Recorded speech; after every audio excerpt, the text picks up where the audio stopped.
Hi, my name is Guy Naismith, and I am going to be with you for the next 11 weeks or so as we work our way through the HUMS 691 course on writing a short paper. Before I get started, I'd like to maybe just share a little bit about myself, just to get to know you kind of thing.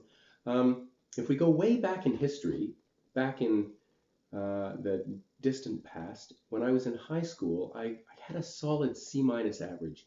I graduated from high school and I pretty much wasn't allowed to go to university. So what I did instead was I got a job in a warehouse.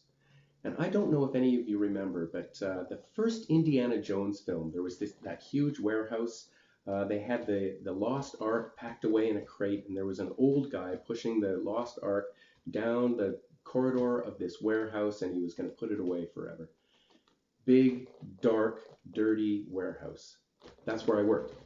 And I worked there for several years, and they paid me well enough. I think I was 25 cents over minimum wage, which I believe was 2.50 at the time. So after a number of years of doing that, I thought, I wonder if there's more to life than this, more to life than just the beer and pizza. So I started applying for jobs, and interestingly, I found it fairly easy to move up in the organization. And so I kept on doing that. I kept on applying for more jobs and moving up in the organization. I went to school at night, uh, doing some undergrad studies, and then I ended up at the top of my stream. So I had a lovely office that looked out over the sea, and I was faced with a number of what seemed to be complex problems and change initiatives. And so I worked with these change initiatives, and I did some good work and I did some bad work. But I also got introduced to notions of leadership to help our organization through change. And that made me think, I wonder if that's my next step. So I thought, I wonder if there's more than this job.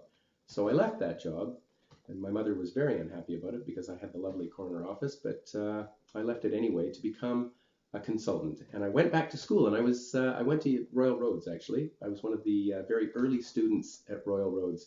I took the Master of Arts in Leadership and Training degree back then in 1998, and and I started learning about leadership, and that got me interested in leadership. And so I kept going with my consulting. And eventually I ended up back at Royal Roads, teaching there as well as at UVic and working with a variety of other clients. I've taught in Cambodia, I've taught in India, I've taught in Bangkok, and always with the focus on leadership. But I kept on seeing more and more of these big, complex problems. They were problems that were hard to define, problems that I think needed a new kind of thinking to get us through them, because the old ways of approaching the problems just weren't working. We've now started calling these wicked problems. So I thought to myself, what can I do? I wonder if there's more. I wonder if I can approach these in a different way. So I went back to school again, and this time I got a PhD in human systems, and with a focus on leadership and systems theory combined. So ways of approaching these tough to understand problems in ways that might actually make a difference. And that's what we're going to be doing for the next 11 weeks, because I think that focus on systems thinking is not irrelevant to the course that you're taking right now, the course on the short paper. What we'll be doing is we will be applying theory to practice, and that's an ideal for me and for many others like me, and it's an ideal that's held up at Royal Roads as something that we live by, and that is the notion of applying theory to practice. We are trying to produce scholar practitioners. That's us. So what we're going to be doing is we're going to be having a look at these difficult to understand problems, problems that are, I think the course material says ill-defined, but I call them wicked problems, and there's many other people that call them different things. But basically big, complex problems that have no easy solution, and we're going to try to apply theory to them. And not only that, but we're also going to be writing a paper about it. So that paper is going to depend on what we call scholarly argumentation. But really all that is saying whatever you say to apply a theory to a problem, make sure that you can defend why you're saying it. So you're going to come up with a thesis statement and say, here's what I believe is true, here's why I believe it's true, and a little bit of discussion. And that's the nature of the paper. And we're going to work through that as we move forward. I just wanted to provide this introduction at this point to say, that we're dealing with complex problems, we're dealing with real problems, we're applying real theory in ways that can be grounded and actually meaningful. And there is no one best solution because this is grad school. This is not undergrad anymore.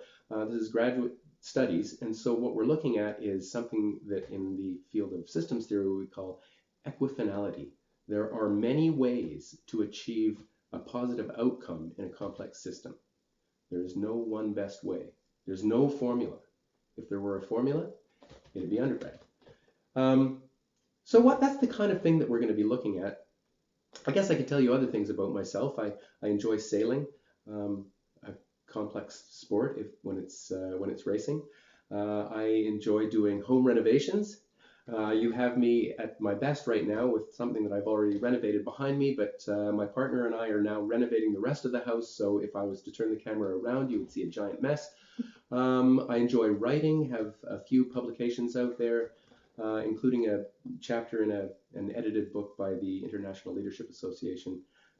I am looking forward to getting started, and above all in this course, while we're applying theory to practice and while we're doing the hard work and while we're turning in assignments on time, let's have a little bit of fun.